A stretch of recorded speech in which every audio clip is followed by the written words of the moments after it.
আসসালামু আলাইকুম সবাইকে। আবার চলে আসলাম আপনাদেরকে নিয়ে আমাদের ছাদ বাগানে, যেটা আম্মুর লাউ গাছ। দেখেন, আলহামদুলিল্লাহ আমাদের এটা হচ্ছে সেকেন্ড বারের লাউ গাছ। এখানেও অনেকগুলো লাউ এবার এসেছে। আগের বারের গাছে 7-8টার মতো লাউ খাওয়া হয়ে গেছে। তো এটা সেকেন্ড বার লাগানো হয়েছে। এটাতেও দেখেন আলহামদুলিল্লাহ এটাতেও লাউ ধরেছে। তো প্রথমবার ভিডিও করা হয়নি, তো ভাবলাম এইবার ভিডিও করি। এটা হচ্ছে আম্মুর মানে কি বলবো, শখের লাউ গাছ, এবং লাউগুলো এত মিষ্টি হয় রান্না করার পর, আসলেই অনেক মজা লাগে খেতে। তো আম্মা আজকে লাউ কাটবে বিকেলবেলা।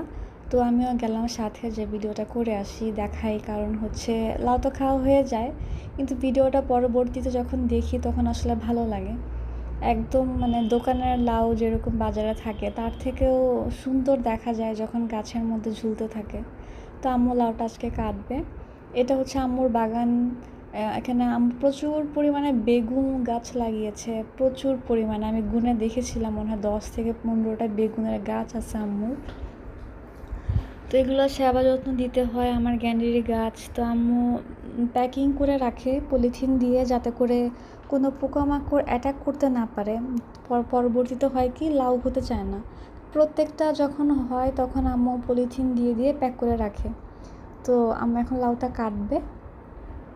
কারা কারা এরকম ছাদে লাউ গাছ কিংবা যে কোনো রকমের ছাদ বাগান করে থাকেন, আমাকে জানাবেন কমেন্ট করে। আম্মুর ছাদ বাগানটা কেমন এটাও কমেন্ট করে জানাবেন।